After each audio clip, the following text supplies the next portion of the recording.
사무엘기상 19장. 사울은 자기 아들 요나단과 자기의 모든 신하들이 듣는 데서 다윗을 죽이겠다고 말하였다. 사울의 아들 요나단은 다윗을 매우 좋아하고 있었으므로 다윗에게 이것을 귀뜸하여 주었다. 나의 아버지 사울이 자네를 죽이려 하니 나의 말을 듣게. 자네는 내일 아침 일찍 몸을 피하여 외진 곳으로 가서 숨어 있게. 자네가 숨어 있는 들로 아버지를 모시고 나가서 내가 아버지 곁에 붙어 다니다가 기회를 보아 자네 일을 아버지께 여쭈어 보고 거기에서 있었던 일을 내가 곧 자네에게 알려주겠네. 요나단은 아버지 사울 앞에서 다윗의 좋은 점들을 이야기하였다. 그는 사울에게 말하였다. 아버지께서는 아버지의 신하 다윗을 해치려고 하십니다만 이런 죄를 지으시면 안 됩니다. 다윗은 아버지께 죄를 지은 일이 없습니다. 오히려 다윗은 아버지를 도와서 아주 좋은 일들만 했습니다. 그는 자기 목숨을 아끼지 않고 블레셋 장군을 쳐 죽였고 그래서 주께서 온 이스라엘에게 이렇게 큰 승리를 안겨주셨습니다. 아버지께서도 그것을 직접 보고 기뻐하셨습니다. 그런데 지금 무엇 때문에 이유도 없이 다윗을 죽여 죄 없는 피를 흘려 죄를 지으려고 하십니까? 사울이 요나단의 말을 듣고 맹세하였다. 그래, 주께서 확실히 살아계심을 두고 맹세하마. 내가 결코 다윗을 죽이지 않겠다. 요나단이 다윗을 불러다가 이 모든 일을 알려주고 나서 다윗을 사울에게 데리고 가서 전처럼 왕을 모시게 하였다. 또 전쟁이 일어나니 다윗은 출전하여 블레셋 사람들과 싸웠다. 다윗이 그들을 쳐서 크게 무찌르니 블레셋 사람들이 다윗 앞에서 도망쳤다. 그런데 사울이 창을 들고 궁중에 앉아 있을 때 주께서 보내신 악한 영이 또 사울을 강하게 사로잡았다. 다윗이 수금을 타고 있는데 사울이 창으로 다윗을 벽에 박으려고 하였다. 다윗이 사울 앞에서 피하였으므로 창만 벽에 박혔다. 다윗은 도망하여 목숨을 건졌다. 바로 그날 밤에 사울이 다윗의 집으로 부하들을 보내어 그를 지키고 있다가 아침에 죽이라고 시켰다. 그러나 다윗의 아내 미갈이 그에게 당신은 오늘 밤에 피하지 않으면 내일 틀림없이 죽습니다. 하고 경고하였다. 미갈이 다윗을 창문으로 내려보내니 다윗이 거기에서 달아나서 목숨을 건졌다. 한편 미갈은 집 안에 있는 우상을 가져다가 침대에 누이고 그 머리에는 염소털로 짠 망을 씌우고 그 몸에는 옷을 입혔다. 사울의 부하들이 다윗을 잡으러 오자 미갈은 남편이 병이 들어서 누워있다고 말하였다. 그러자 사울은 다윗이 정말 아픈지 확인하여 보라고 그 부하들을 다시 보내면서 자기가 직접 죽일 터이니 그를 침대째로 자기에게 들고 오라고 하였다. 부하들이 와서 보니 침대에는 집 안에 있던 우상이 누워 있었다. 머리에 염소털로 짠 망을 씌운 채 뉘어놓은 것이었다. 사울이 미갈에게 호통을 쳤다. 네가 왜 나를 속이고 원수가 빠져나가서 살아날 수 있게 하였느냐. 그러자 미갈은 다윗을 빠져나가지 못하게 하였다가는 다윗이 자기를 죽였을 것이라고 사울에게 대답하였다. 다윗은 그렇게 달아나서 살아난 다음에 라마로 사무엘을 찾아가서 그동안 사울이 자기에게 한 일을 모두 이야기하였다. 그러자 사무엘은 곧 다윗을 데리고 나요스로 가서 살았다. 다윗이 라마의 나요스에 있다는 소식이 곧 사울에게 들어갔다. 사울은 다윗을 잡아오라고 부하들을 보냈다. 그들이 가서 보니 예언자들 한 무리가 사무엘 앞에서 춤추고 소리치며 예언을 하고 있었다. 그 순간 그 부하들에게도 하나님의 영이 내리니 그들도 춤추고 소리치며 예언을 하였다. 사람들이 사울에게 이 소식을 알리니 사울이 다른 부하들을 보냈으나 그들도 춤추고 소리치면서 예언을 하는 것이었다. 사울이 다시 세 번째로 부하들을 보내니 그들도 마찬가지로 춤추고 소리치면서 예언을 하였다. 드디어 사울이 직접 라마로 갔다. 그는 세구에 있는 큰 우물에 이르러 사무엘과 다윗이 어디에 있는지를 물었다. 사람들은 그 두 사람이 라마의 나요스에 있다고 대답하였다. 사울이 거기에서 라마의 나요스로 갔는데 그에게도 하나님의 영이 내려서 그는 라마의 나요스에 이를 때까지 계속하여 춤추고 소리치며 열광 상태에서 예언을 하며 걸어갔다. 사무엘 앞에 이르러서는 옷까지 벗어버리고 춤추고 소리치면서 예언을 하고 나서 그날 하루 밤낮을 벗은 몸으로 쓰러져 있었다. 사울도 예언자가 되었는가 하는 말이 여기에서 나왔다. 20장. 다윗이 라마의 나요스에서 빠져나와 집으로 돌아온 다음에 요나단에게 따져 물었다. 내가 무슨 못할 일을 하였느냐? 내가 무슨 몹쓸 일이라도 하였느냐? 내가 자네의 아버님께 무슨 잘못을 저질렀기에 아버님이 이토록 나의 목숨을 노리시느냐? 요나단이 그에게 대답하였다. 자네를 죽이시다니 결코 그런 일은 없을 걸세. 내가 분명히 말하지만 우리 아버지는 큰 일이든지 작은 일이든지 나에게 알리지 않고서는 하시지를 않네. 그런데 우리 아버지가 이 일이라고 해서 나에게 숨기실 까닭이 무엇이겠는가? 그럴 리가 없네. 그러나 다윗은 맹세까지 하면서 말하였다.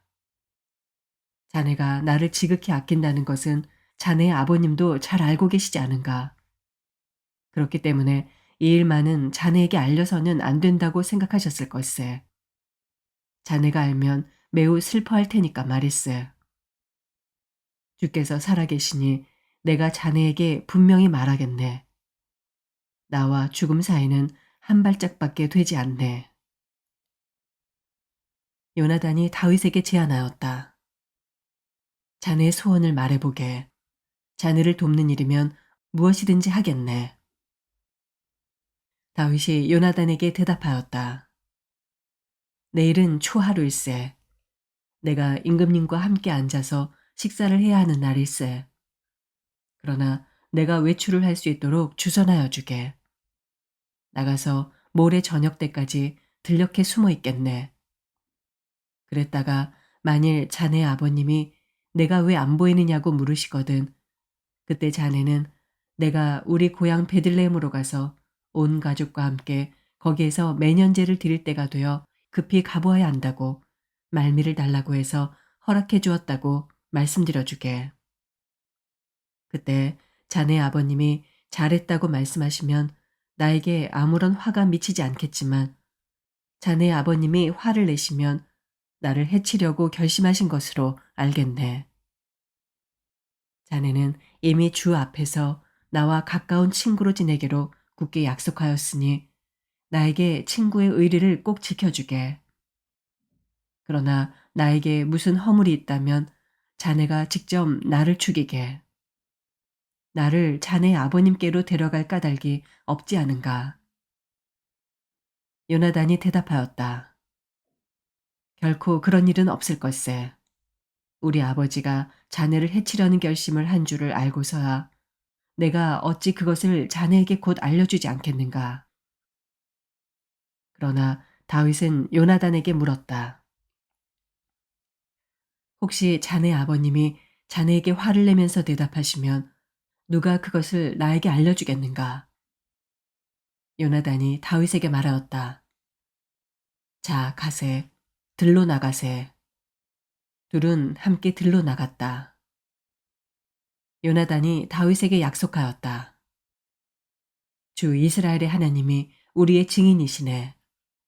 내가 내일이나 모레 이맘때에 아버지의 뜻을 살펴보고 자네에게 대하여 좋게 생각하신다면 사람을 보내어 알리겠네. 아버지가 자네를 해치려 한다는 것을 내가 알고도 그것을 자네에게 알리지 않아서 자네가 안전하게 피신하지 못하게 된다면 주께서 이 요나단에게 무슨 벌을 내리셔도 달게 받겠네. 주께서 나의 아버지와 함께 계셨던 것처럼 자네와도 함께 계시기를 바라네. 그 대신 내가 살아있는 동안은 내가 주의 인자하심을 누리며 살 수 있게 해주게. 내가 죽은 다음에라도 주께서 자네 다윗의 원수들을 이 세상에서 다 없애버리시는 날에라도 나의 집안과 의리를 끊지 말고 지켜주게. 그런 다음에 요나단은 다윗의 집안과 언약을 맺고 말하였다. 주께서 다윗의 원수들에게 보복하여 주시기를 바라네. 요나단은 다윗을 제 몸처럼 아끼는 터라 다윗에게 다시 맹세하였다. 요나단이 다윗에게 약속하였다. 내일은 초하루이니 아버지가 자네의 자리가 빈 것을 보시면 틀림없이 자네가 왜 자리를 비웠는지 물으실 걸세. 모레까지 기다리다가 저번 일이 있었을 때 숨었던 그곳으로 내려가서 에셀 바위 곁에 숨어 있게. 그러면 내가 연습 삼아 어떤 표적을 놓고 활을 쏘는 것처럼 그 바위 곁으로 화살을 3번 쏘겠네. 그런 다음에 내가 데리고 있는 총을 보내어 그 화살을 다 찾아오라고 말하겠네. 그때 내가 그 종에게 큰 소리로 너무 멀리 갔다. 이쪽으로 오면서 다 주워 오너라 하고 말하면 주께서 살아계심을 걸고 맹세하겠네. 자네에게는 아무 일도 없을 것이니 안심하고 나오게. 그러나 내가 그 종에게 아직 더 가야 된다. 화살은 더 먼 곳에 있다. 하고 말하면 주께서 자네를 멀리 보내시는 것이니 떠나가게. 오직 우리가 함께 약속한 말에 대해서는 주께서 길이길이 자네와 나 사이에 증인이 되실 걸세. 이리하여 다윗은 들녘에 숨어 있었다. 초하루가 되었을 때 왕이 식사를 하려고 식탁에 앉았다. 왕이 언제나 하듯이 벽을 등진 자리에 앉자 요나단이 왕의 맞은쪽에 앉았고 아브넬은 사울 곁에 앉았다. 다윗의 자리는 비어 있었다. 그런데도 그날은 사울이 아무 말도 하지 않았다. 사울은 다윗에게 뜻하지 않은 일이 생겨 몸이 부정을 타서 아직 깨끗하여지지 않았는가 하고 생각하였다.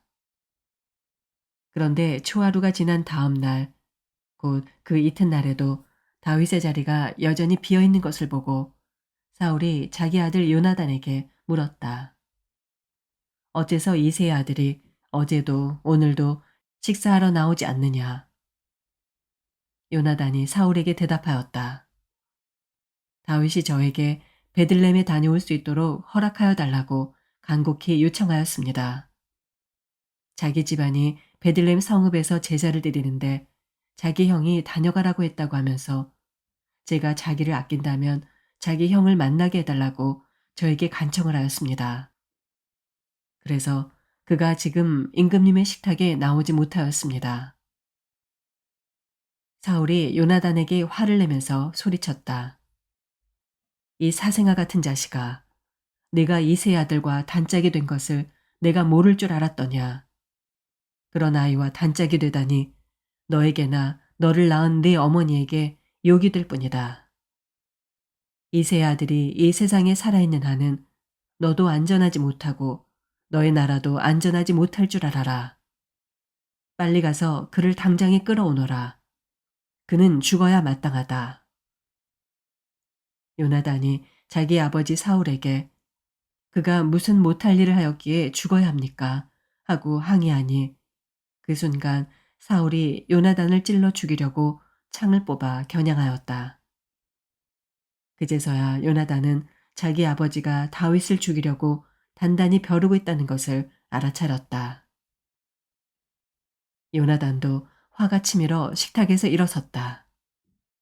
그리고 요나단은 자기 아버지가 다윗을 모욕한 것이 가슴 아파서 그 달의 이틀째가 되던 그날은 하루 종일 아무것도 먹지 않았다. 그 다음 날 아침에 요나단은 어린 종을 하나 데리고 들녘으로 나가서 다윗과 약속한 장소로 갔다. 거기에서 요나단은 자기가 데리고 온 어린 종에게 너는 막 달려가서 내가 지금 쏘는 화살을 주워 오너라 하고 시켰다. 어린 종이 달려가자 요나단은 그의 머리 위로 화살을 쏘았다. 요나단이 쏜 화살이 떨어진 곳으로 그 어린 종이 달려가자 요나단이 그의 뒤에다 대고 소리쳤다. 아직도 덜 갔다. 화살이 더 먼 곳에 있지 않느냐. 요나단이 그 소년의 뒤에다 대고 계속 소리쳤다. 빨리빨리. 서 있지 말고 빨리 달려. 요나단의 어린 종은 화살을 주워다가 자기 상전에게 바쳤다. 그러나 그 어린 종은 아무것도 눈치채지 못하였다. 요나단과 다윗만이 그 일을 알았다.